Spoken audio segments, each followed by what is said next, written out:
WESN presents Diwali Passport.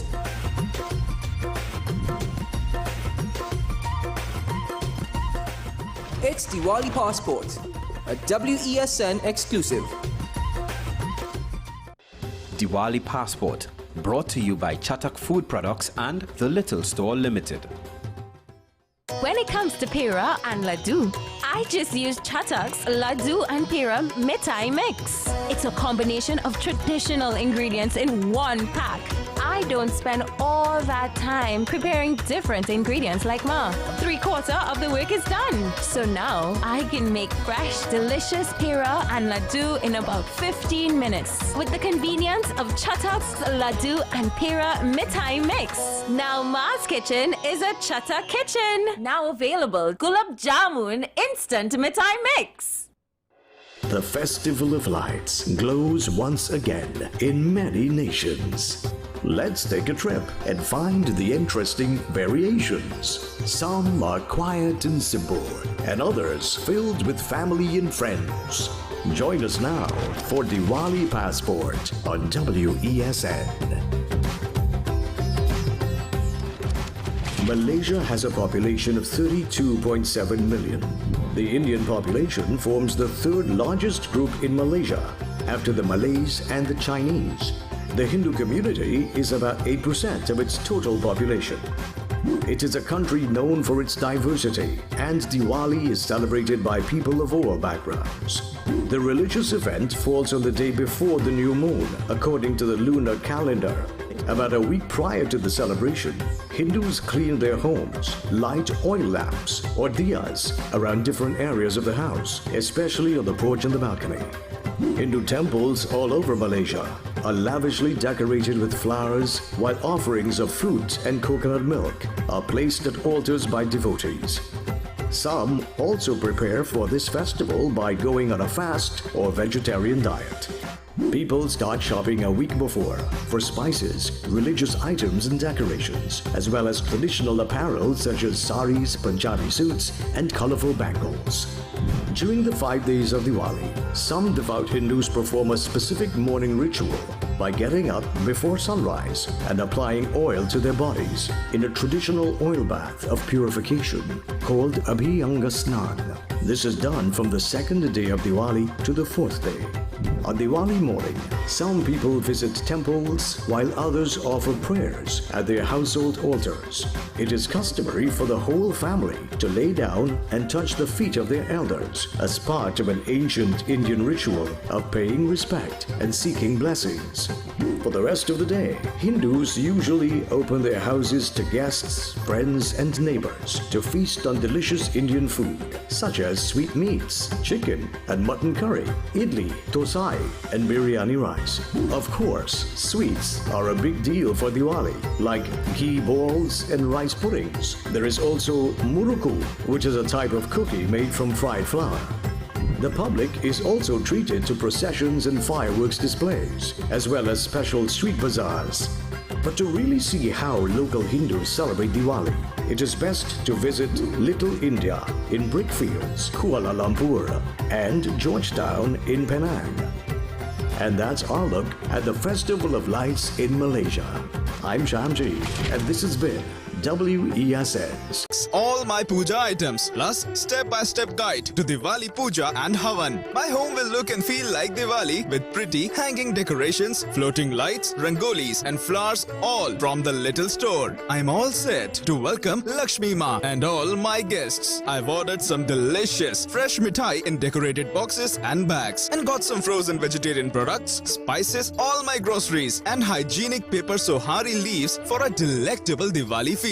Go to the little store in Curep. They've got additional parking and they're open on Sundays. Check them on Facebook or call 663-4415. Diwali Passport, brought to you by Chatak Food Products and The Little Store Limited. Come travel with us as we explore Diwali across the globe. Diwali is celebrated in many countries worldwide, but do you know the traditions and practices of each nation? From Guyana to Australia, WESN presents Diwali Passport.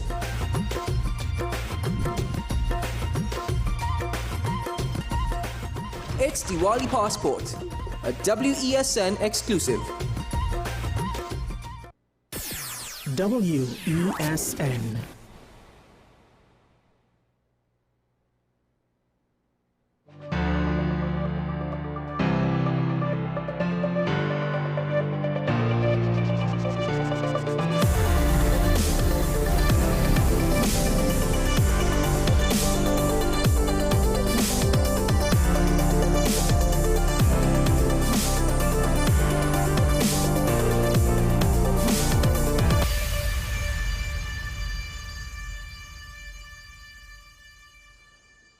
And we're back. Welcome to Talking Point here on WSN, the Content Capital Show. Michael Small joining you this morning or this evening, depending on when you're viewing. And there's some unfortunate things that we have to discuss. The main unfortunate one, and I guess this is somewhat of a continuation from earlier in the week. Now we've reached a point where for this week, there have been only 9 homicides. I believe if you're counting from the 7th, well, this report is counting from the 6th. So you're looking at, I believe, 4 days. It's not necessarily quite that bad, or 3 days if you don't necessarily count today.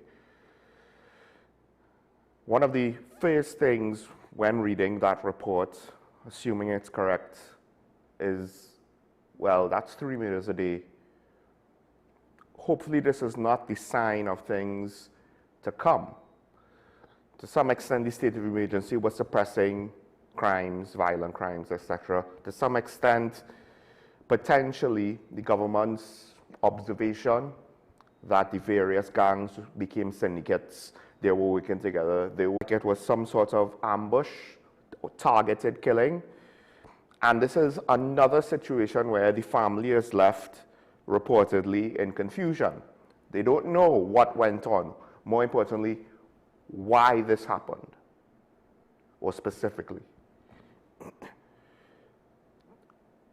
Locally, it's become a cynical practice when you have an ordinary person or a seemingly ordinary person be the victim of violent crime, unless it's something like a robbery, homicide, or something like that. Normally, if it just seems like a targeted killing of a normal person, the first thing we'll do is ask, what were they involved in?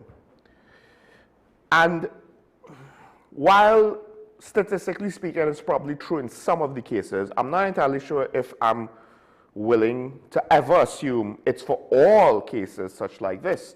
And that's just speculation based on probabilities, right? What are the probabilities of a somewhat normal sounding person with a normal sounding life being the target of violent criminals just for the sake of killing them? Not because they wanted a truck, not because they wanted their money, not because they broke into their house, just for the sake of killing them. But it's happened so often now, and I haven't necessarily kept track, but I've noticed, of course, we don't have gang hit after gang hit, that when I see these situations, I'm left to wonder, what is going on that is causing more normal citizens, allegedly non-criminal citizens, to be so targeted?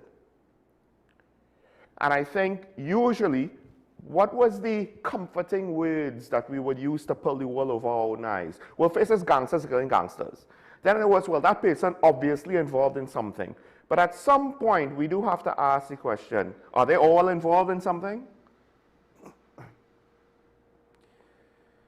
So I'm not willing to make that assumption of this gentleman, as I was not necessarily willing to make it of the teacher who was kidnapped or he went missing twice. Despite all of the questions on that scenario. And of course, there are certain other scenarios like the schoolgirl that was found murdered, where certain other motives can be assumed, which also speaks very badly about our society and the kind of individuals that we produce, because one is one too many. But as this murder rate has spiked, because I think this is not the only one within the last few days where it seemed like it was a targeted killing. So again, do we assume that these are people involved in crime? Could it be extortion? And that's one of my bigger fears, because as the drug money starts to dry up, we've already seen where extortion has claimed the lives of businessmen before, but it seemed more like, you know, few and far between, at least in the press, right? That we could discern, or that I could discern. Maybe you've discerned more. But now that the drug money potentially is being stymied, and maybe it might be permanently stymied, or maybe it's just a temporary blip on your radar. But now that it's happening, will they go to more violent forms of illegal revenue generation? Kidnapping is one, home invasions is one, but extortion, we know it's there, hasn't really been spoken about, I think, that much in the last few days. But essentially, it's a reoccurring way for criminals to essentially steal money. You don't have to break into anything. You don't have to potentially run into witnesses. You're upfront about it. You don't necessarily have to engage in violence upfront.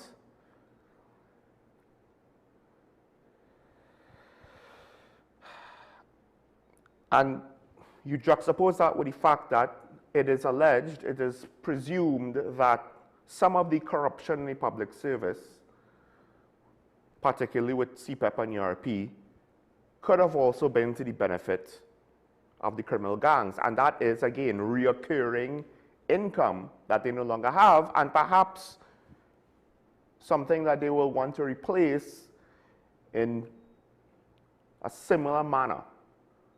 Because you could break into a house and get money one time.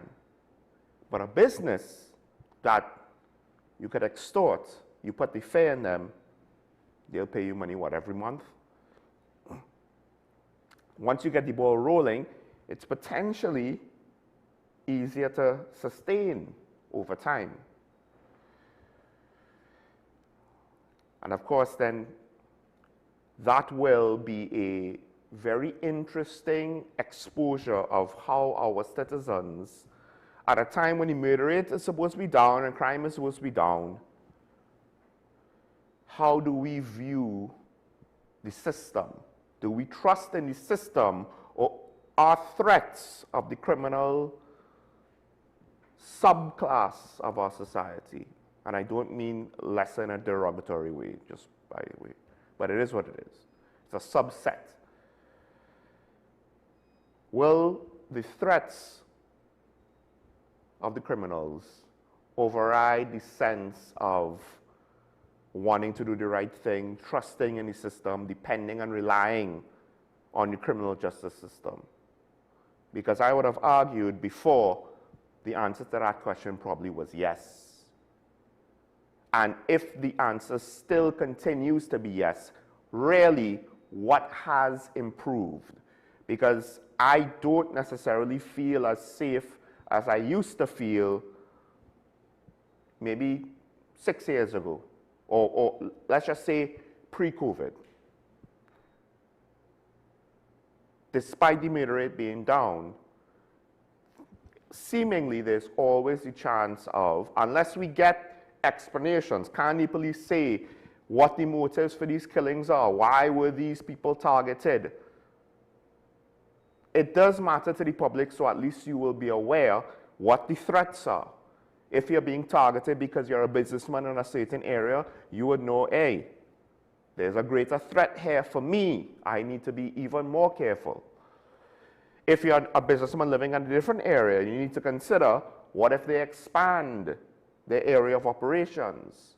Maybe I need to preemptively take protective measures. And it's not for other citizens to say, well, it doesn't include me, because you never know how far these things could go. But that's just all my speculation. Was this gentleman extorted? Maybe he said no, and they killed him for it. Was he involved in something he should have been involved? Maybe he just saw something he should not have seen. Or who knows what else, right? I remember the son of my cardiologist, who is also a friend of mine. So I didn't know the young man personally, but he was the farmer up on the North Coast side, on the Northern Range. And it seemed as though they killed him because he was there. Because either, I believe they wanted access to his land or something like that. And of course, the further you go into the bush, you may or may not find signs of illegal activity, or you may be in an area too close to certain illegal activities in the mountains. And we don't know for sure what happened. All we knew was this was a young man who was a farmer who was targeted and killed. Didn't seem to be involved in anything, didn't have the need to be involved in anything. So, and it seems like all he wanted to do was to conduct his agriculture in peace, and look what happened. So there's a lot still to be done. Can we see more specific gains? Because potentially, if this goes unabated, it might result in the entire murder rate ballooning again, as it appears as though it's a green light. Yes, you may have stifled things by taking out the shot callers of yesterday, of literally just yesterday. You're doing a lot better job of reducing the ability to communicate from behind bars. So then criminal entities adapt. They'll select shot callers that are not arrested yet. Perhaps that's what we're seeing now. The SOE was never going to solve the problem. It was going to be a band-aid. And now, perhaps, the window of putting a permanent solution in place to maintain the reduced murder rate, I hope it is not closing. I really do. Meanwhile, the Tobago arm of the TNT Chamber of Industry and Commerce is calling for, well, more money to unlock Tobago's potential, right? Chairman Curtis Williams, he's calling for specific allocations. One is to complete the new airport terminal. I believe that is literally new airport. They say airport terminal expansion, but I believe it's literally just the new airport, not a separate project, right? As well as having direct investment for hotels on the island, which is not necessarily something I might agree with, because I do think there are other pressing needs with regards to the tourism product in Tobago. The airport being completed at this point, it's already built. So to waste the asset, and after the whole situation with the Couva Hospital not being finished, and look what they did with it, to do the same thing to the airport in Tobago.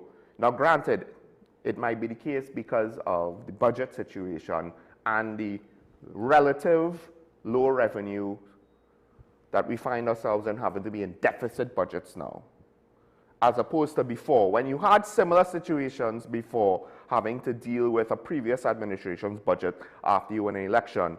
But to what extent were we looking at year-on-year deficits to the tune of $5 to $10 billion, which is 10 to 20% of the budget?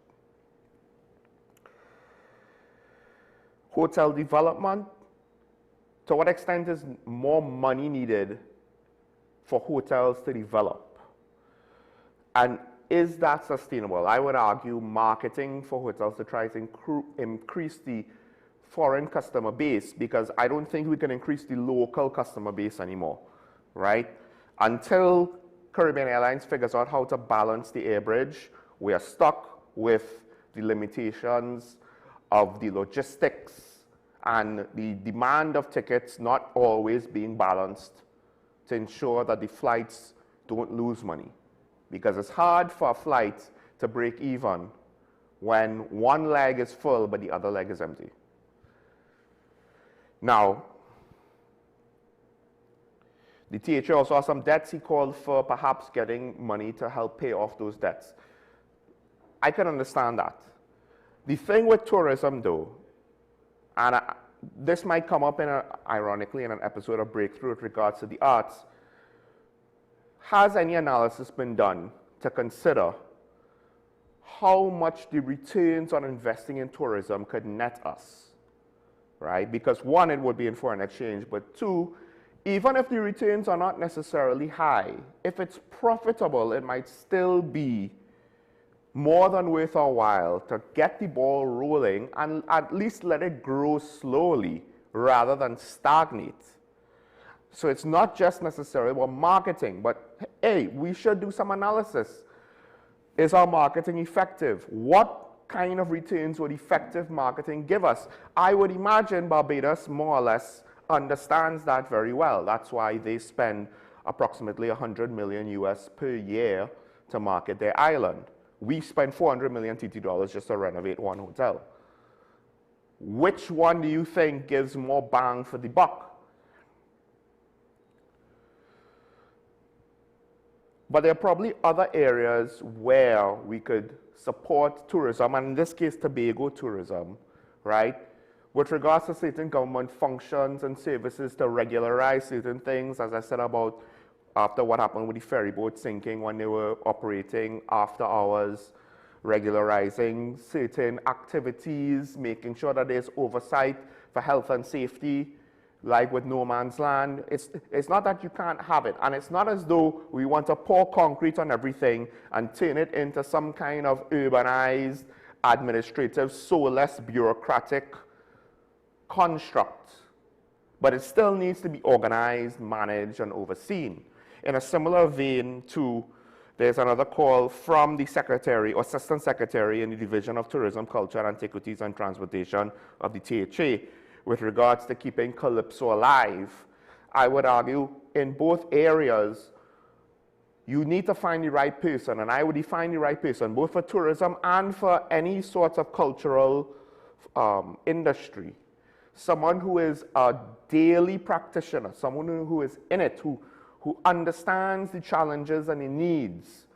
But the key is to find someone who is going to be willing to essentially fight for the whole and not just for their small part of the pie. Now with tourism, that's the trick. You don't necessarily want the big ideas guy to be a hotel owner who will mainly do things to benefit his hotel alone.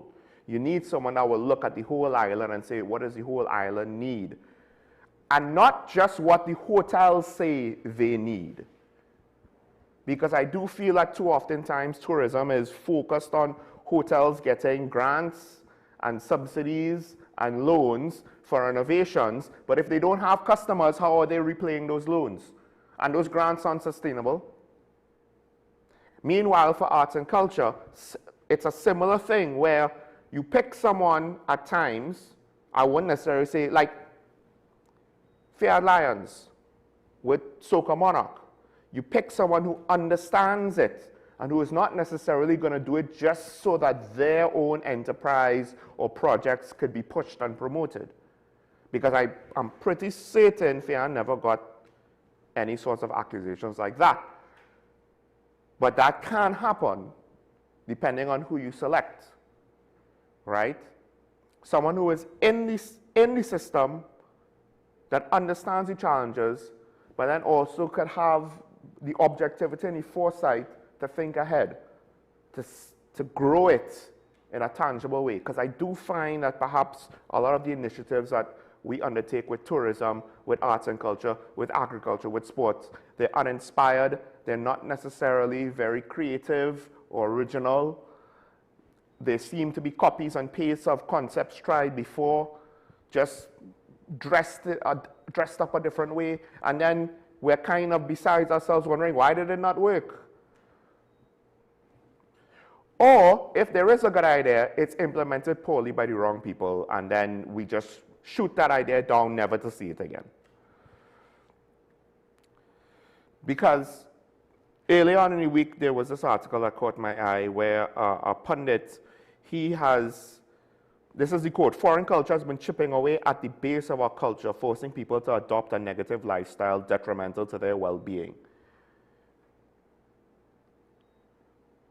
But think about the fact that we have formal calls now for Calypso to be, we need to put effort to keep it alive. Why is that? And perhaps is that in part why our tourism product might be suffering? Because our tourism product should be centered, ironically, not on how well developed it is. Trinidad and Tobago is a relatively well developed country in the Caribbean. There's a lot of advantages we have, economically speaking. But our tourism product is not that mature, but it does give us an opportunity to look at more rustic offerings, more traditional styles of facilities, old-fashioned looking things that have a certain charm and appeal, a more authentic touch than just another concrete structure, another polished tourism product. But what about the culture to back that up? It's one thing to have a wooden shack, but then it needs to have some sort of cultural touch. This is how our fishermen work. This is how our people live. And you could join in on that. But what does it mean to be Trinbagonian anymore? We have commercialized certain aspects of our culture, like carnival, soca, traditional mass. How many people fear that it might be dying, or that we don't necessarily know how to keep it going in the year 2025? The art form of Calypso and the Calypso Monarch Crown and all of the competitions and the Calypso tents, is that sustainable anymore? Is it working as it used to work? But more importantly, day to day, what does it mean to be Trinbagonian? We wear clothes that essentially come from abroad. What is Trinbagonian casual style? They say we need to change the taste of what we eat, but we import the provisions and the oxtail. We don't necessarily grow those provisions, or at least all that we consume. So it's easy to lament the fact that foreign cultures are overriding local culture. But I would argue we don't necessarily have in our daily lives practice what it means to be Trinbagonian. Do we really know what it means to be Trinbagonian? Do we have a sense of national pride in what it means to be Trinbagonian? Because part of the reason why we look at foreign cultures is there is strength in that culture. And that's why it's easy for them to disseminate it out to the rest of the world. And it might seem like the new and the flashy and the foreign and the fancy and the more expensive, but at the end of the day, beyond all of the flash in those foreign cultures, there is a strength there, a belief in itself by the people who live it. And dare I say, it may be misguided, or maybe it's just natural.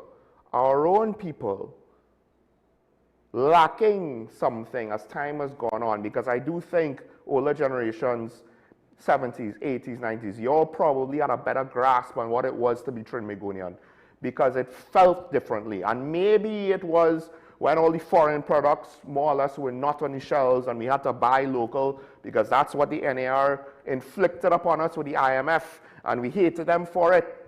But maybe that gave us a little bit of a window to say, hey, ours, consume ours, enjoy ours, partake in ours. This is ours. But at the end of the day, we're a small nation. We consume foreign media because we're not big enough to generate our own media. Some of us, like WSN, try, but... All right.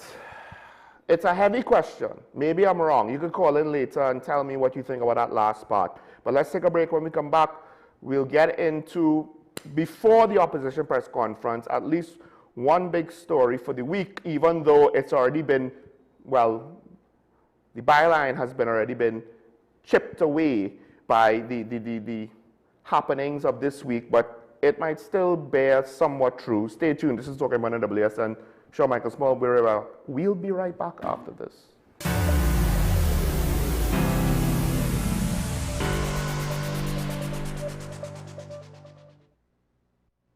It's Diwali time again, and that means delicious vegetarian cuisine. Chief has all your herbs and spices for Diwali. Curry, jeera, saffron, garam masala and more for all your talkari. Cinnamon, clove, nutmeg, ginger and cardamom for those delectable sweets. Brown rice, dal and chana for those tasty delicacies. And of course, Chief baking powder for soft and light roti. This Diwali, remember, the chief reason is always taste.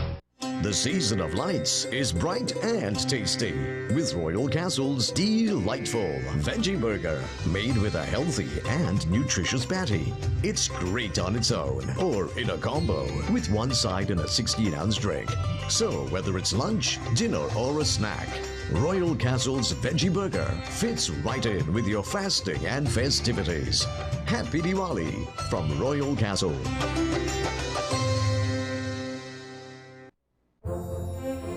I had this accident last year, so it is more convenient for me now to move about with the car, so I can move about the lanes properly. Here is the only place I can shop conveniently with my budget. Everything I get it here at a convenient price. I just get specials on butters and whatever, so it will be convenient for me. Their prices is very low compared to other supermarkets. It's a really nice place to shop.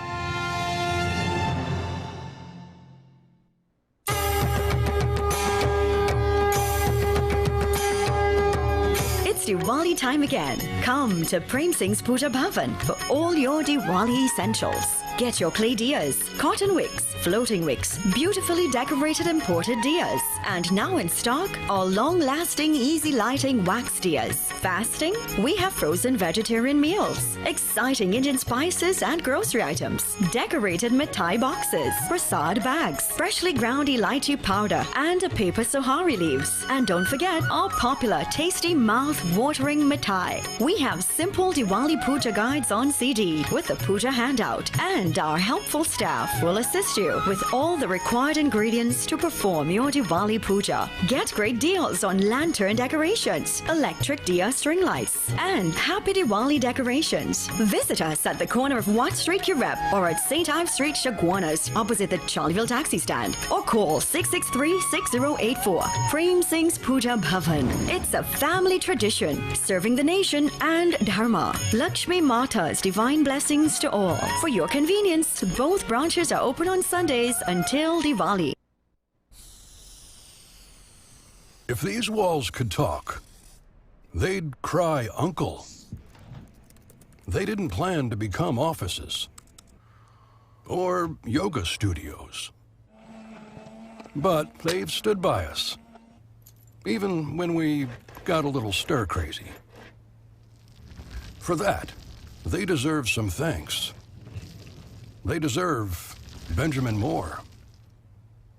My name is Dr. Joanne Williams-Carroll, and I am the Director of Behavioral and Mental Health at the Community Hospital. At the Community Hospital, we believe in nurturing mind, body, and soul. Through our counseling and chaplaincy program, we will provide you with support and strength you need to help with your mental and emotional well-being. Give us a call. The Community Hospital of Seventh-day Adventist, where good private health care is affordable. Low energy? Heart concerns? Migraines slowing you down? It's time to take control of your health. Join Wellness Unlocked, the series that brings expert advice and real solutions for a healthier you. In our latest episode, learn how Jameson CoQ10 can help support heart health, boost energy, and even reduce migraines. Get the science, the stories, and the steps to power up your health with CoQ10. Don't miss Wellness Unlocked. Watch now on WESN and start your wellness journey today.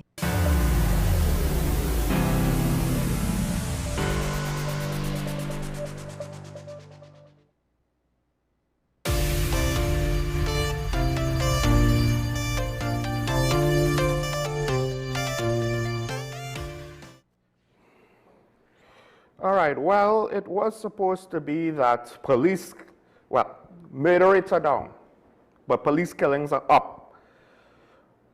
Reportedly almost double from 2023. One of the things is you do have to wonder with regards to statistics available with recent situations. But essentially, it leaves us with a very difficult question, especially if murder rate is not actually as low as it was a few days ago. To what extent is more aggressive police action responsible for the reduction in the murder rate and potentially other areas of crime? To what extent is it acceptable, right? So a former police officer, he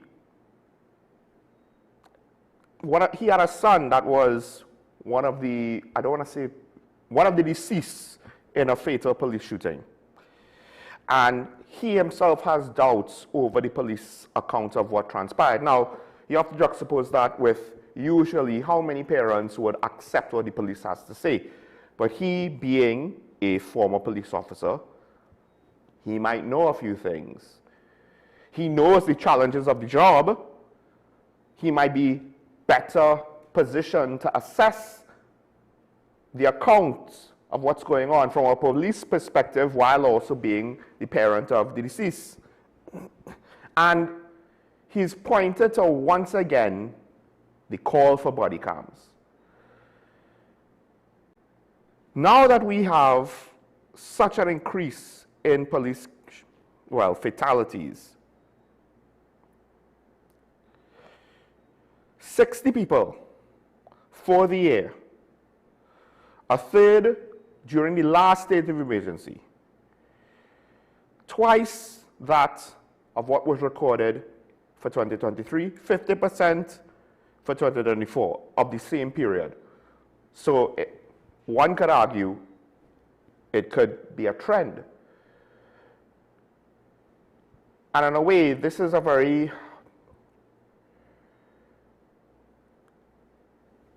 it's almost as though it should be expected, right? The murder rate kind of went up year after year, but now we're seeing fatal police shootings go up 50%, 50%. I mean, I don't think the math exactly works like that, but it's half of what it was last year, and it's double what it was, half plus what it was last year, and double what it was the year before.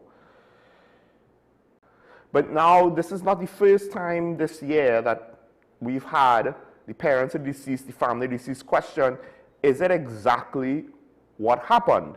And it's similar to what I said earlier. I'm willing to give the police the benefit of the doubt, right? But statistically speaking, the more police shootings we have that have fatal outcomes for the other party, the more it necessitates society to say, hold on, perhaps we need a bit more surety in what's going on, because the numbers now are getting to a point where it was bad enough when it was 30 or 15. Now that it's 60, with signs that it's a trend that could possibly increase, the responsibility of the state to safeguard all citizens also includes people who are going to be shot at by the police. Now, with regards to criminals, that responsibility probably ends with being able to ascertain that the shooting was justified. And then, of course, there are situations where perhaps the shooting was not justified. And that duty then extends to the rest of the population to ensure that unjustified extrajudicial killings has a level of accountability to ensure not that it's never going to happen again, but that it is as limited as possible It's just one of those things about society. You're never going to eliminate crime. You're never going to eliminate accidental shootings. You're never going to eliminate bad police judgment. You're never going to eliminate corrupt cops. You're never going to eliminate corrupt people. But you minimize it as much as possible. And sometimes you get lucky and you get 0 for the year. Attorney Sarah Larkin, she is basically pointing to the obvious. Use of force by the state and the agents must be lawful, necessary, reasonable, and proportionate. Right? And she's bringing, essentially, how I view her statement is she's bringing up the question on whether current police practices, training, mechanisms of oversight, mechanisms or systems of accountability are adequate in keeping with what is required by the Constitution, and I would go further and say what the expectations are of the public. And again, she's pointing to the body cameras. So, but I think it goes beyond that now. Because as I pointed out before, I think the PCA, what is its purpose? It's to investigate complaints, not necessarily to investigate criminal activities of the police, but then again, when you have police shootings, that could also lead to complaints. It's in this very weird area where the one body that seemingly is fully independent doesn't necessarily have the authority to investigate the more heinous accusations, innocent until proven guilty. And she was pointing to the PCA being given adequate resources, staffing, and legal powers. So I would argue potentially expanded responsibilities, depending, for investigations. So I believe she's calling for them to investigate situations like this. Because we're at a time where it seems as though the state is wanting to be more aggressive. The public has called for it. People on this show have called for it. So the Prime Minister got up on a platform and she used more aggressive talk with regards to the state of crime. But then the question is the police fatality rate heading in the wrong direction? Clyde Weatherhead, he's calling for more body camera usage. And it has left me in a situation where I'm quite disappointed in the situation because we depend on the police, I get it. But part of it, it's not even to say that we assume that they're wrong, we assume that they're bad. I would much rather have concrete evidence to say, hey, they were right. Because then I could bring that on this show, present it to the public, show it, and there will be no doubt. There will be no speculation. There will be no dissenters. But this is the thing I think that a lot of people who call for body cameras, the part that isn't necessarily being discussed, the policy to reveal the footage to the public. And it's not, there's no easy solution to this, right? Because it's going to be somewhat subjective. What can you reveal? What should you not reveal in order to not damage any sort of criminal prosecution? When can you do it? Arguably, some could say it's a skill, and it's a skill that we have not necessarily practiced, so we're not very good at it. When is it appropriate to reveal what to the population? And then, of course, there's the low-hanging obvious fruit of don't actually, if possible, show the outcomes of the violence, the gory bits to the public. But if you could reveal pertinent things with regards to what led up to certain situations, how it went down, then the public could easily. Now you're not leaving it up to public speculation. Now you're leaving it up, yes, to public judgment, but now the public could debate amongst itself, and you don't have to debate nothing. You don't have to justify nothing. You just put it out there.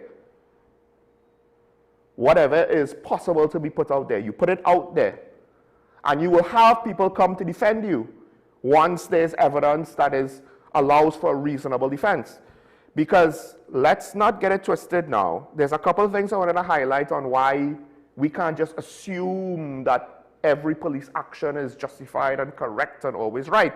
First of all, there's the situation with the soldier who was charged for the 28,000 missing rounds, right? And ironically, this has been presided over by the now former Chief of Defense Staff, Air Vice Marshal Darrell Daniel, right? Now, this is an internal case, but we also know that police ammunition at times, allegedly, has been found on the use of criminals, if my memory serves correct. At times, you will see ammunition marked both Defense Force and police.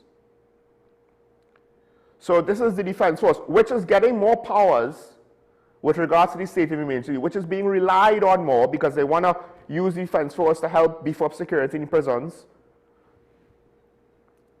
Allegedly, potentially, this is one area where the Defense Force is also compromised. But we also know the police has elements that are compromised. Now, the most up-to-date report on this story is a police constable for 5 years was granted $250,000 bail for misbehavior in public office charge for the alleged larceny of marijuana from a police station, the Baratari police station. It was not small amounts.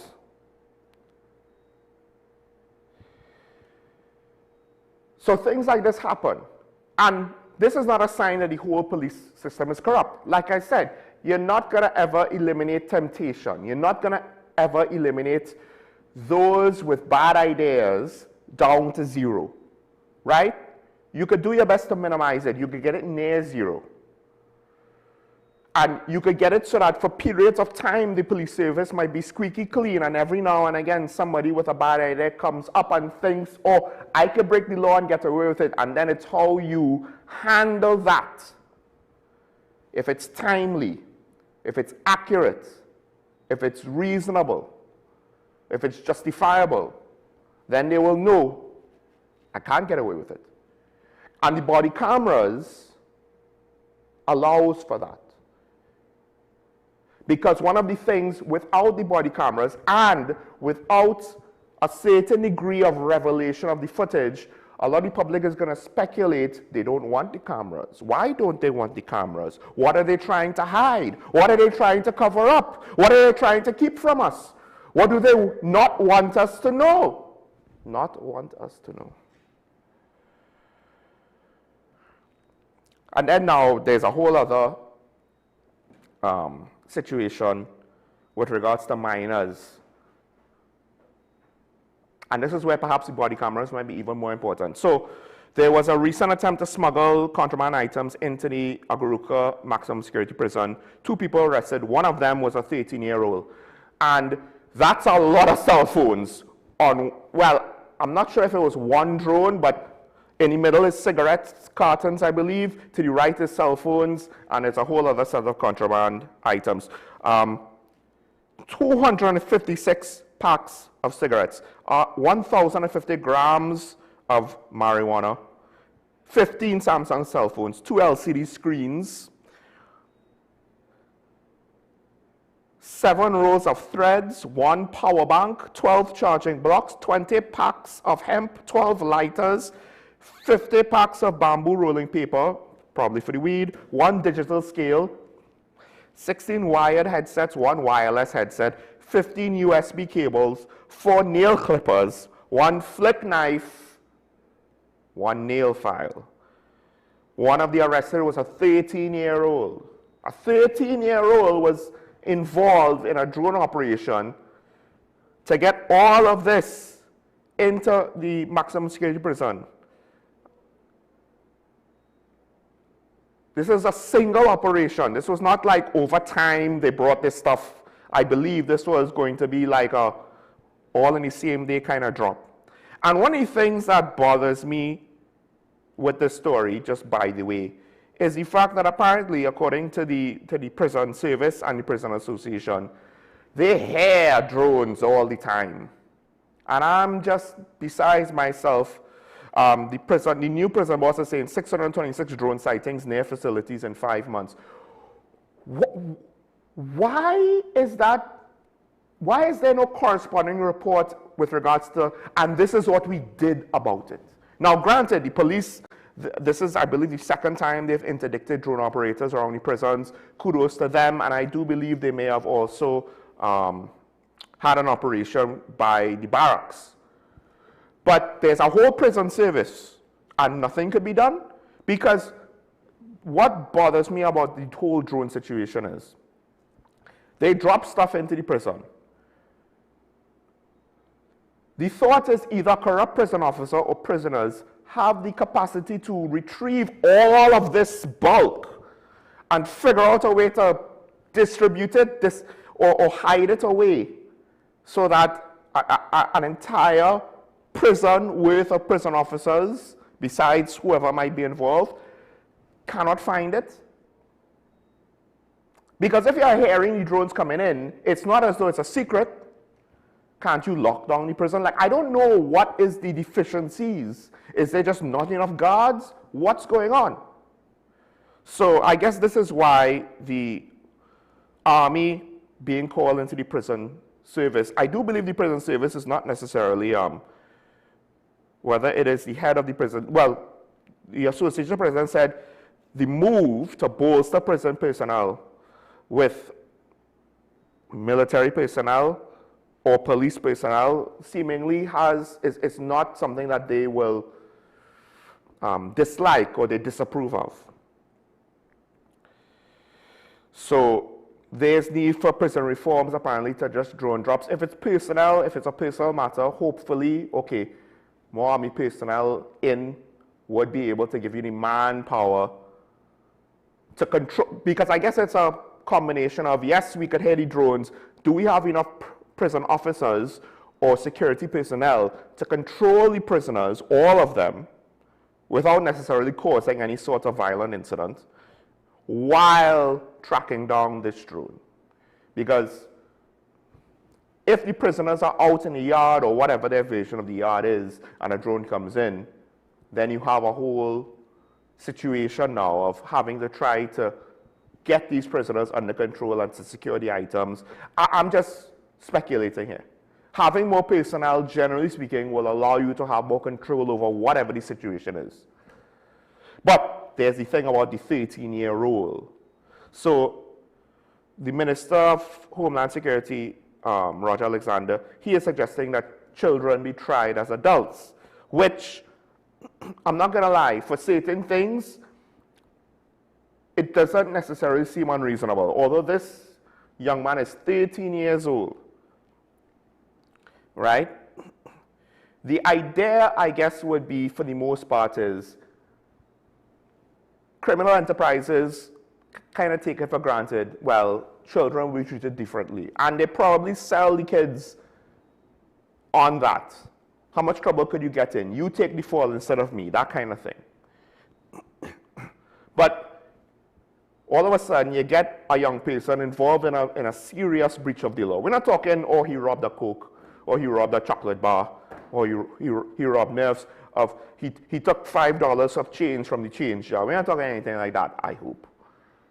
But things like helping to smuggle contraband to the prisons, participating in murders, potentially being a knowing drug mule, not an unknowing one. So that's a bit tricky. You get one or two kids on crimes like that and you charge them severely, and that might send a message, hey, don't bother doing this. And you make it as public as possible where appropriate. So the message is sent out, hey, you're a teenager, you're a minor, you're involved in a murder, you could be tried as an adult. You're involved in drug dealing, you could be charged as an adult. You are involved in contraband smuggling into the prisons, you could be tried as an adult. The problem, of course, is because he argues if children are going up in a particular direction, they cannot be seen as children, which is fair enough, but then it goes back to the debate of, do we just kind of say, well, we've lost them, there's no hope for rehabilitation? And this is where body cameras come in, because if they're minors, I would hope It's one thing if it was some hardened gangster and perhaps the family believes, no, he didn't shoot first, or you're wicked, so and so and so and so. Then it's another thing if it was a wrong place, wrong time scenario, where the individual involved is not necessarily involved in crime, but is a known associate, not a criminal associate, but just an ordinary person who is friends with them. And of course, the family is going to be upset. Why was my child killed? They weren't actually involved in anything, and the police, it'll be a whole he said, she said situation. It ain't even that. We have now reached the point where you are dealing with minors. And while you might charge them like adults, they are still minors. And I think the last thing I want to see now is, well, you know, we intercepted a group of minors who shot at the police first, and we're supposed to just believe that. And I think even one instance of that might be a bit too much for us to bear. Because the implications is society is in a bad way if minors are going to shoot at police first in order to resist arrest. I don't know if a lot of people would be willing to believe that, willing to admit that. We need evidence of that. I understand it might not even be fair to the police because it might actually be the truth, but regardless, you're dealing with minors. Even they're going to try them like adults. And arguably, for certain things, probably you could argue maybe they should have body cameras in the prisons as well. But at the very least, it comes back to what I said not too long ago. What is it about body cameras that is so hard?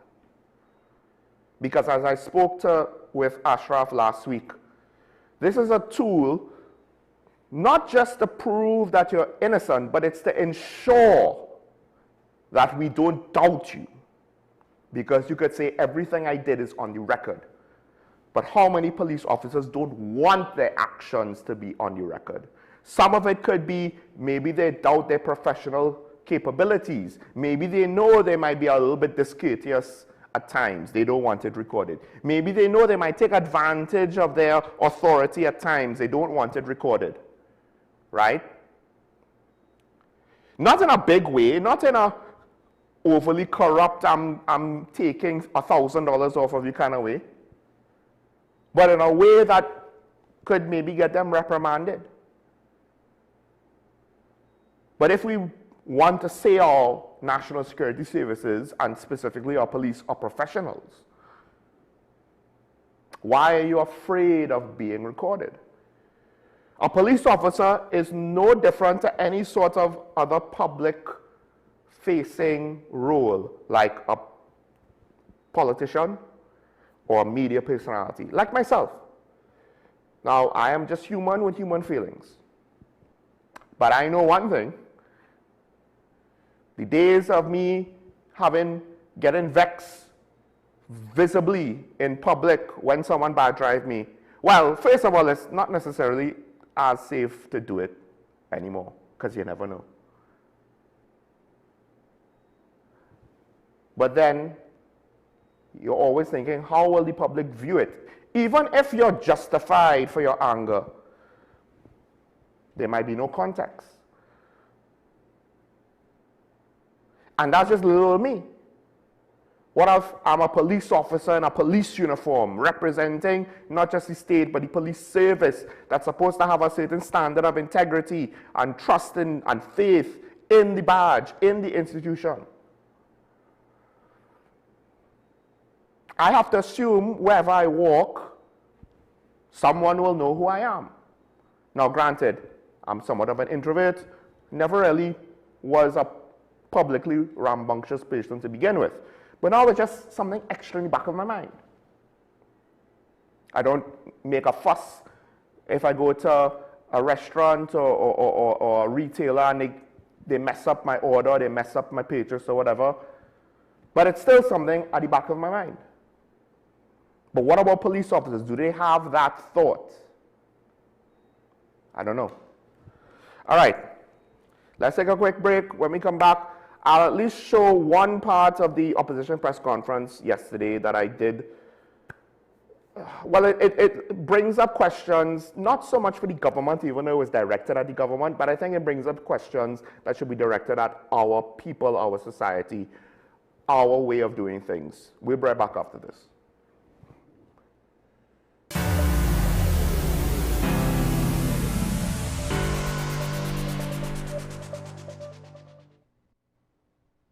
Low energy? Heart concerns? Migraines slowing you down? It's time to take control of your health.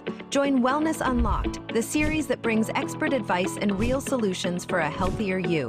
In our latest episode, learn how Jameson CoQ10 can help support heart health, boost energy, and even reduce migraines. Get the science, the stories, and the steps to power up your health with CoQ10. Don't miss Wellness Unlocked. Watch now on WESN and start your wellness journey today.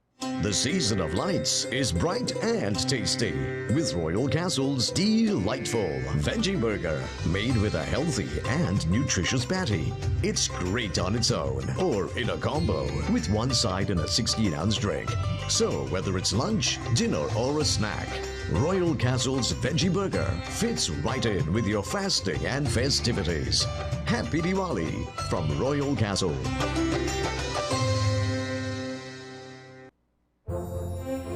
I had this accident last year, so it is more convenient for me now to move about to the cars. I can move about to the lanes properly. Here is the only place I can shop conveniently with my budget. Everything I get it here at a convenient price. I just get specials on butters and whatever, so it will be convenient for me. Their prices is very low compared to other supermarkets. It's a really nice place to shop. In Hinduism, cow's milk is revered, and from the finest milk comes our ghee. When offered into the sacred fire, cow ghee carries our prayers to the deities, unlike processed vegetable ghee. From your devotion to your delicious dishes, you can trust Anchor Cow Brand Ghee. For all occasions, use the best ghee. Enjoy the best food and delicacies, and have the best Diwali with Anchor Cow Brand Ghee.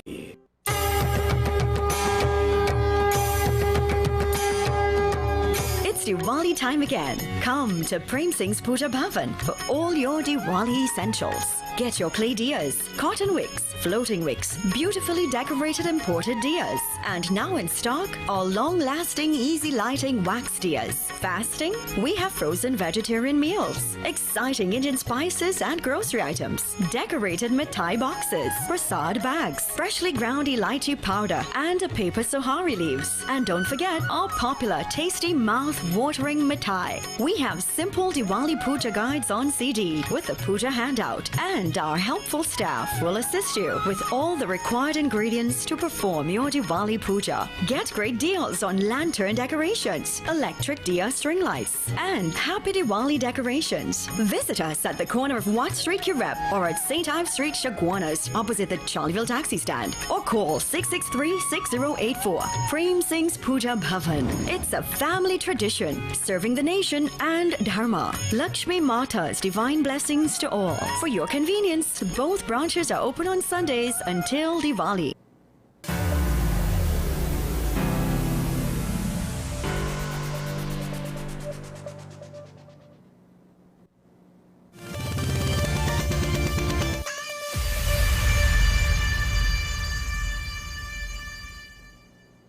For the last PNM government to go through a very transparent process to get an executive management in place to manage the authority, where CEO came from Barbados, and in under 1 month, the UNC government came into power and unceremoniously removed the executive leadership of that organization.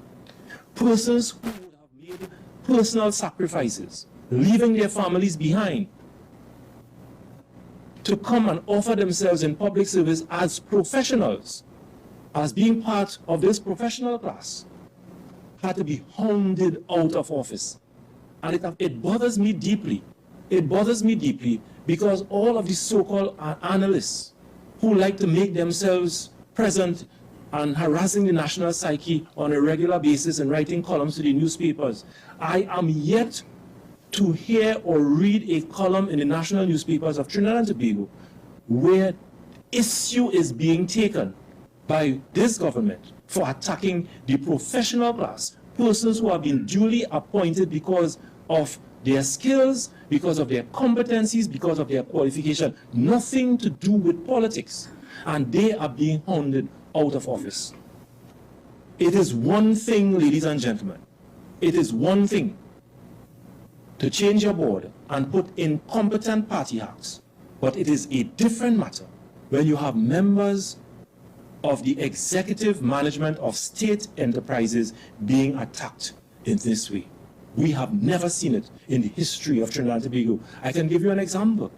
Anthony Isidore Smart, chairman of FCB, appointed under a UNC government between 2010 and 2015. The PNM government came into power in 2015, and Anthony Smart remained the chairman of FCB up until a couple weeks ago, where he was removed as chairman of FCB. I'll give you another example. Kelvin Ramsuk, a professional within the Trinidad and Tobago Electricity Commission, appointed between the period 2010 and 2015 by the UNC government, who would have spent all his years as a competent, qualified engineer within the Trinidad and Tobago Electricity Commission. When the PNM came into government, he remained as general manager of the Trinidad and Tobago Electricity Commission. And he remained as general manager and proceeded on his retirement up to the time when I served as Minister of Public Utilities in the government of Trinidad and Tobago. He served under the UNC, he served under the PNM. But today, you would have seen not too long ago, where again, the general manager of TNTech was removed from office. And I could also tell you that in many instances where some of these professionals are chased out of office, they are asked to sign non-disclosure contracts so that you, the citizens of Trinidad and Tobago, will not understand the circumstances under which they were asked to exit their office. I am telling the people of Trinidad and Tobago today, it is one thing, and as bad as it is, to remove your best minds at the level of the boards in the state enterprises, but when you attack your professional class in the way that the professional class is being attacked today, it is going to impact the quality of governance in this country. Now, apologies if the audio was a little off-putting. That came from the source. That wasn't any of our people that left it like that. And at least, and I wanted to point this out because when you're trying to craft messages to appeal to the public, and whether it's to inform the public, whether it's emotional appeals to the public, what have you, as an entity like a political party, getting it right, at least to some degree, is kind of important so that you don't distract from the message. Because I know there were reports on what the former Minister of Finance, Vishnu Dampal, said, but the actual stream that I was looking at did not include him. It more or less cut just as he got to the mic, and I'm not sure if anybody else spoke after him. So I don't know if there's a different record of the press conference, but I did not find it, so I went with what I had. And that was a very strange thing to happen. I don't think I've ever seen that before, where someone comes to the podium in order to speak at a press conference and the video is cut. I don't know why, I don't know what happened. And I'm not necessarily saying that it's, you know, it's a bad look, it's a wasting of it, look how unprofessional they are, look how incapable they are, but rather it's something that could distract from the message. Now, with regards to the message itself, because I did see Farasari speak, I saw what Marvin Gonzalez said, and I did wanted to focus on that specific part of what the opposition chief whip said. Because while, yes, there are certain some of the things that he said with the rest of his time will include very political things about the tornado and a lot of the bacchanal level of talk, right? And to some extent, I don't know if you could ever fully get it out of our politics cold turkey. So at what point am I going to continue to just complain? Because if it's all you have to say is on that level, then I'm going to call you out. But what Marvin Gonzalez points out to here, I think, is something we do need to start to consider as a society. What is acceptable? This is not just about what the UNC did currently, because people will say, well, the PNM did it before. Although MP Gonzalez is saying, but we kept some of the UNC people, and we did work with people who were perceived as UNC people. And now the government that's saying we're willing to work with everybody seemingly wants to get rid of all of those who they hired, and then we kept or worked with, and now they want nothing to do with them. I'm not saying that's the case, but the implication is now hanging there up in the air. It's not just about what this government is doing, though. Rather, the practice of the turnover. It's almost like it's an expectation. To what extent is it detrimental to the country? Because on the flip side, he did bring up the situation with the head of the prison service and the chief of the defense staff.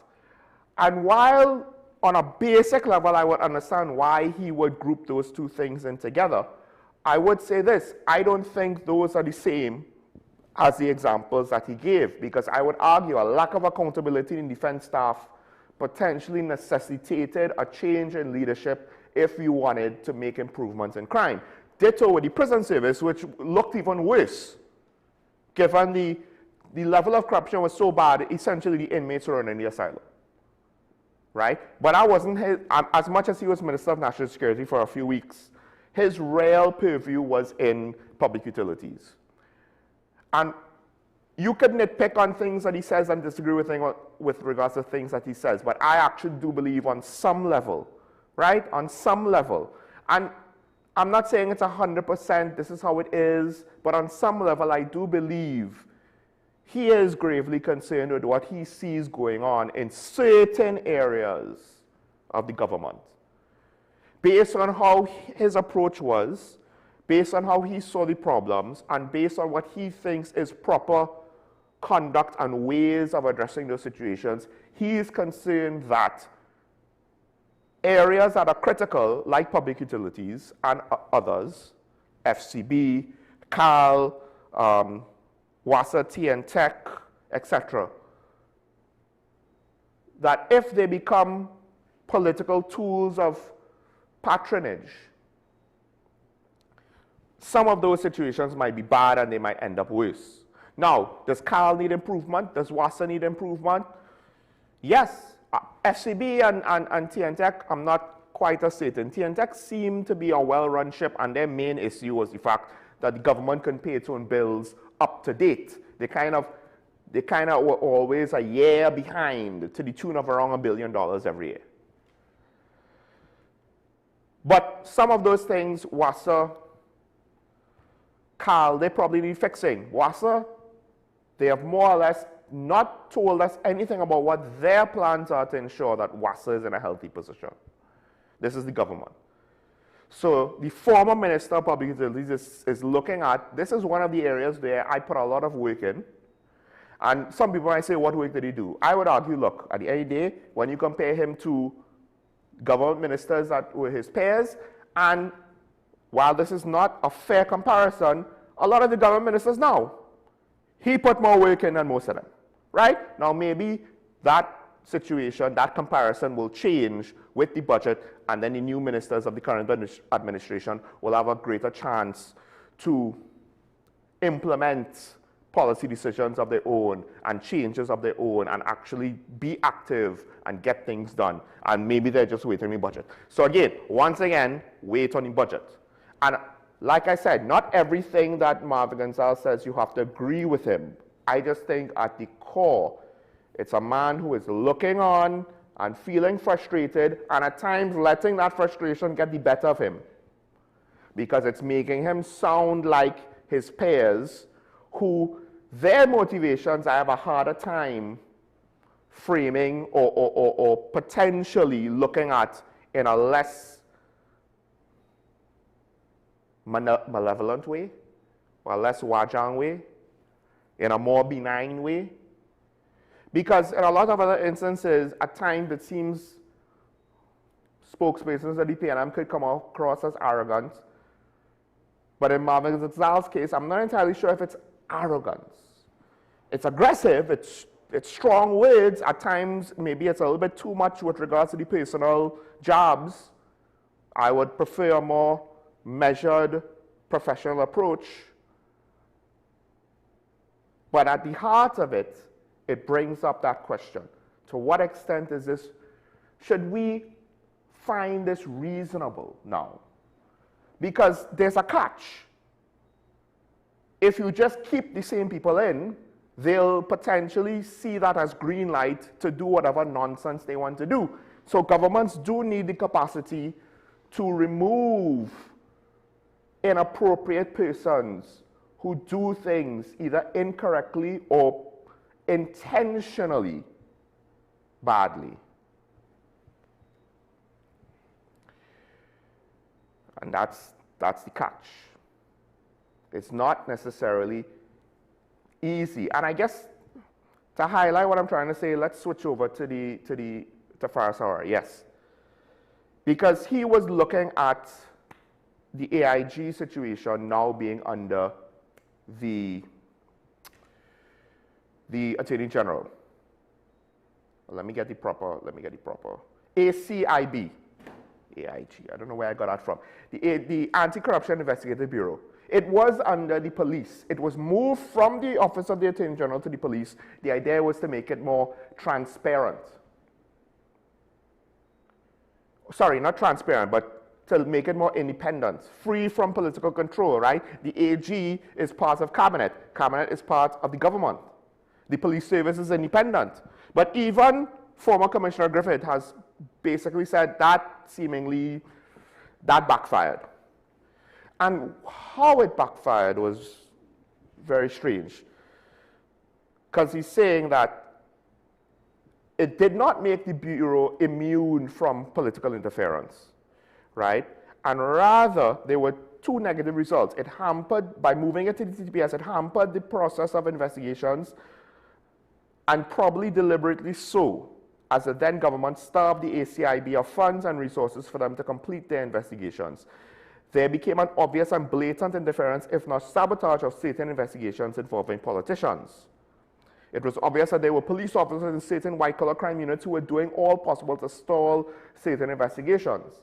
So there's this catch where you want things to be independent from the elected officials so that they are free to be unfettered by their influence to do their jobs properly. But then in a situation where, in theory, you make them more independent, there was still a capacity to influence them negatively. And now you put it back under the AG, and somehow that's supposed to make the situation better than it was before. But when you think about it, like, how is that necessarily supposed to work? For the most part, how does this prevent political interference still? Because now you just have a senior government official with a little bit more direct oversight on the situation. And I'm not saying that the government was right or wrong. I mean, clearly it seems as though under the TTPS it wasn't working. So it's not as though they made the situation worse by switching it back. But I think it underscores the fact that independent offices, how independent are they? When we do have office holders that act independently in these offices, I think to some extent, we kind of celebrate them a little bit. Maybe too much, maybe not enough. We put a lot of hope and faith in them and trust in them. But we have an issue now where things like this, undermining the work of the public service, getting the correct work from the public service, it's not an easy problem. There's no easy solution. Or we make them more independent, or we make them under the ministers. Like, perhaps our system of government is too simple. Some people might say it's too complicated, but simple with regards to not so much the bureaucracy at the middle level and below, but simple at the top. But also, to go back to my opening salvo, that sense of national self. Do we have enough sense of duty in our population that we could find enough people to ensure that these sorts of institutions and bureaus and commissions, etc., don't veer off course? The Police Service Commission is one, where you're left to wonder how much of it is just undermined by the politics of the day. And then what is the detrimental effect on the Commissioner of Police itself? Although that is a decision that the current administration arguably got right. But as we're in a situation now, going back to the other positions that Marvin Gonzalez was pointing out, like the FCB, CAL, WASA, TNTech, these are not things that we could kind of take for granted anymore. The problem was back in the day, we had the money to basically afford the corruption. You want to be corrupt? We could afford it. We have enough money. We could still afford all the grants, all the programs, all the transfers, all the subsidies, all the everything. All of the dollar for dollar, then gate, laptops for schools. Think about education and how that has been used as a political tool by multiple prime ministers. Dollar to dollar, into gate, into free laptops. What's the next step? If our oil and gas fortunes grew, who knows what the next step of just throwing money at our young people without necessarily always a good plan behind it, or a foundation to say, what is this to be done for? What are we trying to achieve by doing this? What would have been the next political one-upsmanship? So, because at the end of the day, what did we get out of Gate? At least with the laptops, you could say it met a practical need. Gate met a practical need, yes, but to the expense to the state. We didn't necessarily see any benefits as a society from educating our people. Too many took advantage of the system. Yes, there will be those that did it properly. Yes, there will be those that contribute afterwards to society in a responsible manner. But too many took advantage of it. And too many, they didn't necessarily take advantage of it. They got the degree, they did their work, they didn't go overboard and be perpetual students for however long. But they got a degree. How much did they learn? How much did they retain? How much could they take forward in their professional career moving forward?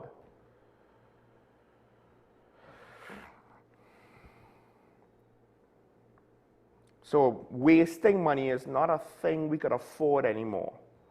And political patronage and using state entities as ways to pad our employment statistics is not a thing we could afford to do anymore. This is where transparency would help. Politicians in TNT don't necessarily always know how to operate with transparency. Because a lot of the questions, it's not necessarily that the government shouldn't be doing these things, but a lot of speculation is with regards to why. And of course, the why leads us to some ugly speculations. And if there was more transparency, maybe that could have headed off from the past. And there'll always be those who would dissent regardless. I get that. But the key is not to have your base support you. They will always support you. You tell them the sky is orange, they'll believe you that the sky is orange. The key is to get the middle ground to support you. Can you be transparent enough to present them with a reasonable argument why you're making these changes, why you're changing out these personnel, why you're changing these CEOs, these boards? If you could do that, you don't need to have an approval rating of 100%. You just need it to be well above 50, say 60%. You're not going to please everybody with every decision. There will always be those that feel victimized and left out. But if you could get the approval of the people who are not die-hard UNC, and not necessarily die-hard PNM, the ones who are essentially the perennial undecided voters, the moderates, the ones who hold no long-term political allegiance, you could convince them, then I would say their support would be a reasonable indicator that you're onto something. But will we see that or not? Every now and then when I see MP Gonzalez display his frustrations, I do feel a little bit, and a lot of people will probably want to rag on me for this, but I do feel a little bit sorry for the man, because he was probably working in a situation that was not necessarily the easiest. We don't have to rehash everything that went wrong with the Keith Rowley administration. And now, one of the few things that maybe might have been, not even necessarily great work, but just reasonable enough work, hopefully it's not being reversed. If it's being side-graded, well then fine. But it's hard to tell, right? In this, perhaps, MP Gonzalez, I understand the environment you're operating under, but even more transparency would have been a better foundation. Now we're left in a situation where, unfortunately, you're saddled with the baggage of being a cabinet minister of the previous administration, just like the current administration is saddled with the baggage of their last time in government. It is what it is. So, who do you believe now? What can be done? The president is not necessarily independent. We've already talked about that on this show enough. What can be done now? Constitutional reform is under the remit of the Prime Minister's office, under the Prime Minister herself. Can she do it? Perhaps this could be more than a legacy project of a hospital or an airport or a waterfront. Can she actually give us something that will leave us systematically better off than we were before? Something that could hopefully cement in certain values or expectations into critical areas of the public service to ensure that integrity is the norm, is the expectation that is realized more often than not, as opposed to something that we just hope for and get it maybe randomly depending on who is appointed.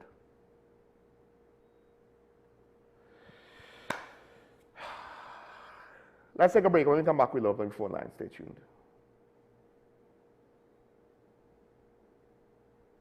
Obesity or any related abdominal procedures? The community hospital now offers minimally invasive laparoscopic surgery done by an American-trained, board-certified surgeon with over 20 years' experience. Give us a call at 235-5479 for more information. The Community Hospital of Seventh-day Adventist, where good private health care is affordable. The season of lights is bright and tasty with Royal Castle's delightful veggie burger, made with a healthy and nutritious patty. It's great on its own or in a combo with one side and a 16-ounce drink. So whether it's lunch, dinner, or a snack, Royal Castle's veggie burger fits right in with your fasting and festivities. Happy Diwali from Royal Castle.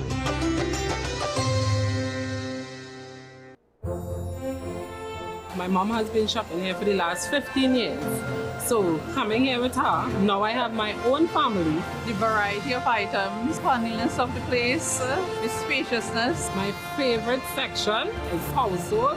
My husband loves the hardware section and the auto section. My favorite would be stationery. Price Club is the low price leading supermarket in TNT. They are the best. I would recommend Price Club to anybody. In Hinduism, cow's milk is revered, and from the finest milk comes our ghee. When offered into the sacred fire, cow ghee carries our prayers to the deities, unlike processed vegetable ghee. From your devotion to your delicious dishes, you can trust Anchor Cow Brand Ghee. For all occasions, use the best ghee. Enjoy the best food and delicacies, and have the best Diwali with Anchor Cow Brand Ghee.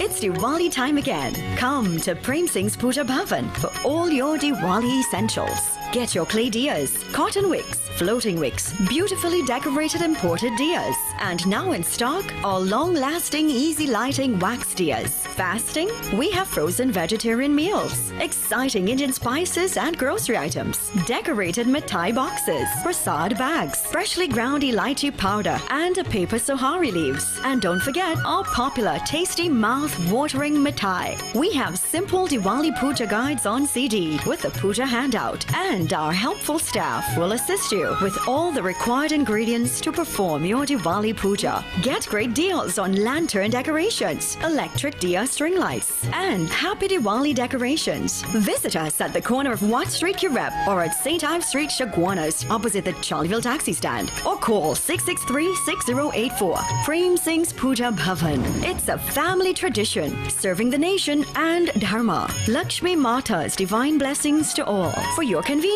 both branches are open on Sundays until Diwali.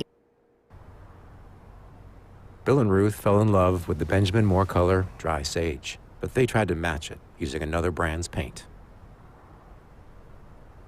I mean, it's close enough. Almost identical, really.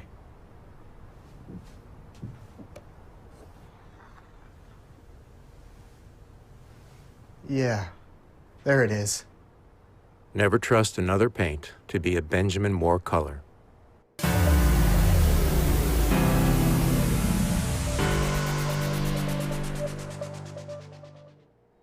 All right, opening a little late today, but the phone lines are open. You can call in and have your say. Now, I guess some of what I said today, I don't know if a lot of people will disagree with me or not. Oh my gosh, having nice things to say about our politicians. Well, every now and then I have nice things to say about most politicians. I even had a nice thing to say about Coleman Bate not too long ago, with regards to how we handle some of the communications and messaging as a member of the now opposition PNM. And one of the things that I did want to continue to highlight is the situation with regards to replacing the Chief of the Defense Staff while under a state of emergency.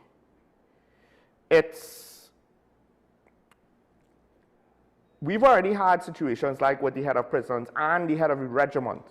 It became controversial, right? During a state of emergency, why replacing these people?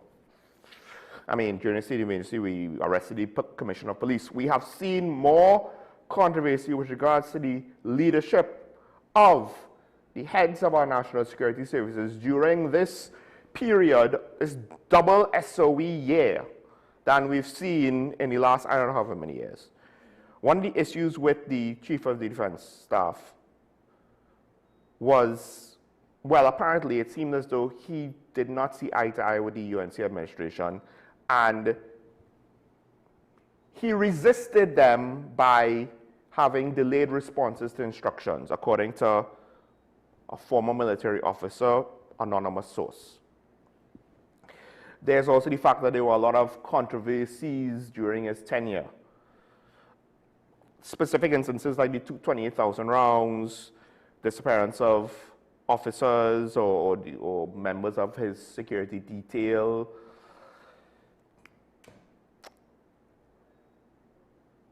Potentially, allegedly, being involved in misdeeds. Let me just say that.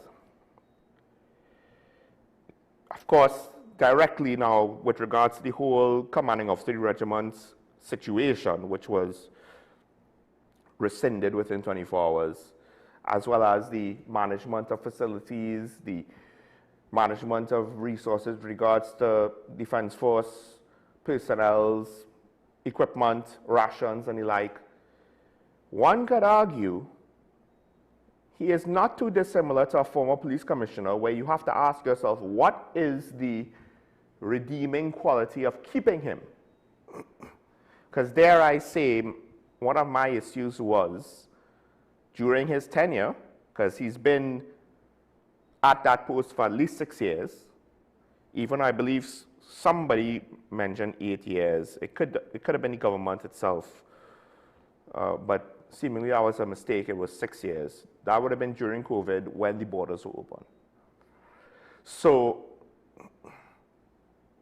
now that we potentially want the various arms of the defense force to be more involved in the state of emergency, even more than before, do you keep the same guy where there were already questions with regards to results? I would argue potentially no. I would argue that as much as I feel for Marvin Gonzalez's arguments with regards to certain entities, what about the pertinent question of why did the PNM administration think it was suitable to keep him in a similar vein to why did they keep Ayla Christopher for so long? What about the stability of the situation appealed to the Dr. Keith Rowley administration? What about that situation did you want to maintain as a constant? And then you could go further with regards to, were there certain aspects of rule breaking that was a blind eye was being turned to? Is it that you weren't aware of these things? How could you not necessarily be aware of the potential that the Coast Guard was not doing its job, not just because of a lack of resources, but potentially, allegedly, accusations of intentionally not doing their job has been leveled against them by members of the public? Questions about their unavailability, similar to the police service, at times, to do their job when members of the public see the illegal immigrants coming on shore on legal ports of entry in full view of the public. And where was the defense force, specifically the Coast Guard, then?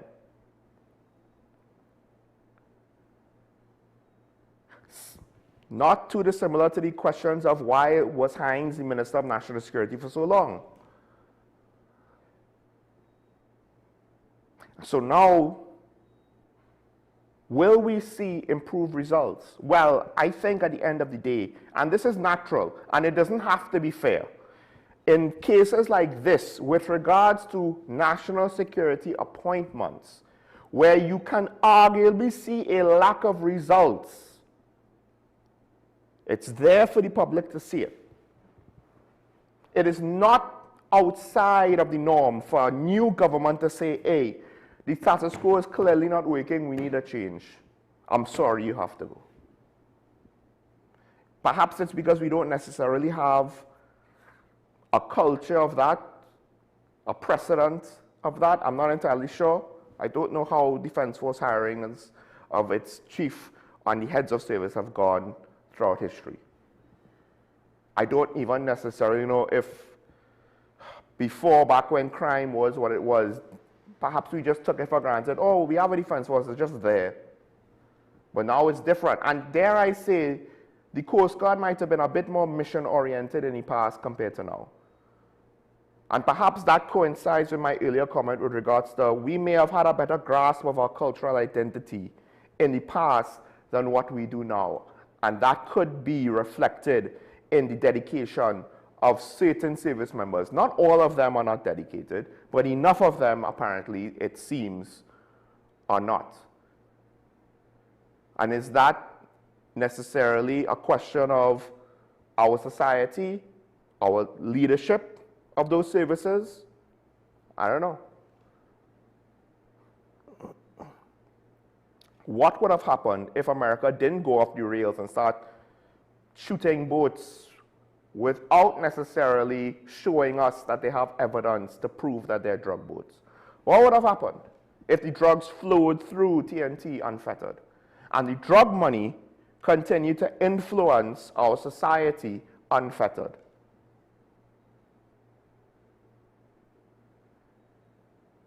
Because that drug money allowed for a lot, and it compromised a lot, one could argue. Without it, what's going to happen now? And it might not last forever. But now is the time, arguably, to make a change. At the very least, you can't make it blatantly obvious to the entire country, hey, we're not actually doing the work. We got that out of COVID, and it was more or less confirmed in other scenarios as time went on. Is it that the Coast Guard is afraid of shooting another innocent bystander on a pirogue? I don't know.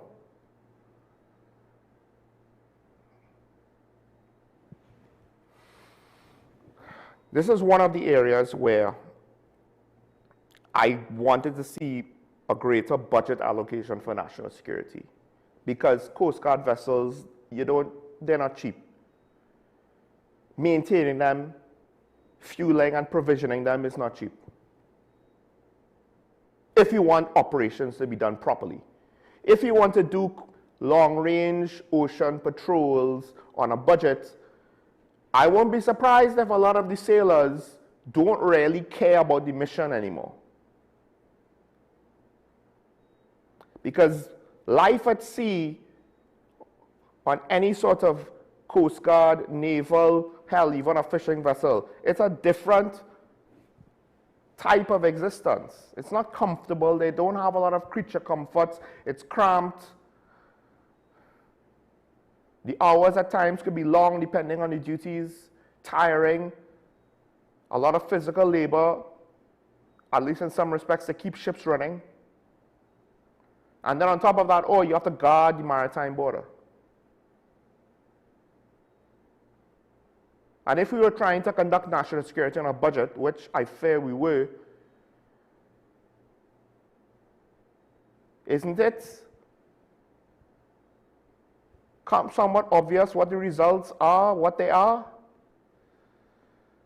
It's understandable. It's not surprising, right? So, how much could we afford, though, to give national security? I believe I started out the week saying, or I may have said it last week, the temptation would be, mid rate is down, why do we need to invest more in national security? Everything is working fine, hunky-dory, nothing to see here. Well, and look what the last 3 days gave us. 9 murders, 3 murders a day. That is, if that average were to bear out, which I don't think it would. But that would essentially be 90 murders for a month. That is way higher than any of the highest months when we had 600 murders. Because at 90 murders a month, if that average bears out as a trend per month, we would get to 900 murders plus for a year. That's how much of a statistical anomaly and acceleration the last 3 days were. And we better keep our fingers crossed, pray to whoever we believe in, that it is an anomaly. It's not something that's going to be maintained or sustained somehow. And the Coast Guard and the Defense Force, they have a direct role. They're the first line of defense with regards to illegal narcotics. Illegal narcotics is the source of the high levels of illegal profits that not only tempt criminals to a life of crime, but also tempt agents of the state to be complicit in that life of crime. And those corrupt officials then compromise the safety and security of everybody else. And then you get prison officers that potentially dare not deny prisoners of whatever privilege they're demanding, lest they end up like some of their peers who ended up attacked and or dead. Remand prisoners or not.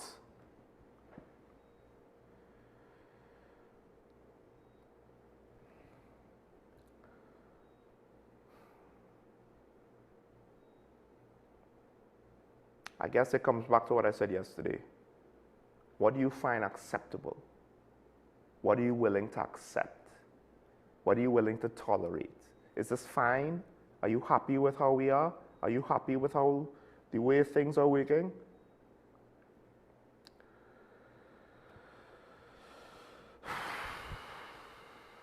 I know everyone's waiting for the budget. I just fear it's not going to necessarily live up to all of the hopes and dreams that we have. I think a significant amount of money should be allocated to national security. That could be wrong. That could be wrong. But I do believe that the crime situation is hampering the economy. Although there's the flip side, some people think that crime boosts the economy, supports parts of the economy. Well, we'll find out soon enough when the drugs start to run out, right? Especially since our police are finding local stashes to that size. That does indicate a shift in how law enforcement operates. I would like to see us take the advantage and run with it. Deal with crime for this year, in this year's budget. But the flip side is there's a lot of needs. And can it wait a year? I don't know. Now to the budget, there'll be a lot of talk about the good, the bad, or whatever. Just bear this in mind. Ask yourselves, what do you think is the priority? And you can't have 16 things as the priority. You can't have 4 things as the priority. Priority means something has to come first, then something could come second, then something could come third. That's an oversimplification, but generally speaking, what do you think should the priority be? And then assess the budget on that. Because you're also having to assess, by ranking things yourself, you need to come to the cold realization of what am I willing to sacrifice now, so that hopefully things will be improved in the future. All right, we're not going to draw this out too much longer. Just wanted to show us, hopefully the phone line isn't down, which I believe was the case one time when we didn't get much calls. So, with that said, remember your allegiance to the Republic and to each other. Have a good day today. Hopefully, the murder rates will not continue as it has in the last few days, but stay safe out there. Try and be cautious. Even though things might be getting better, don't take it for granted. Don't forget, it's nice to be nice. We'll see each other tomorrow to close out the week. Bye-bye.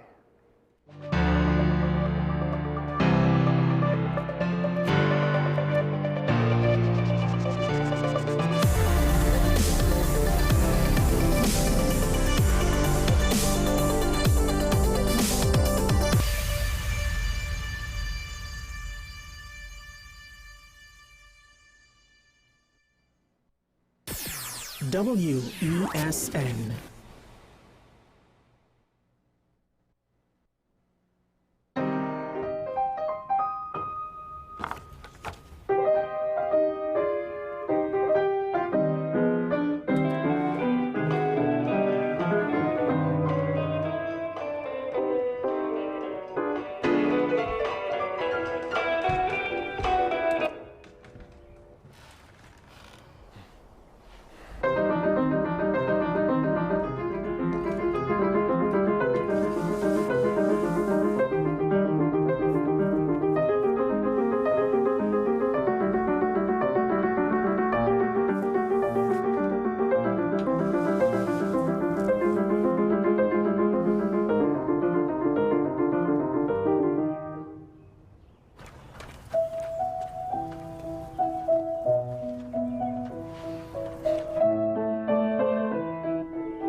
Low energy? Heart concern?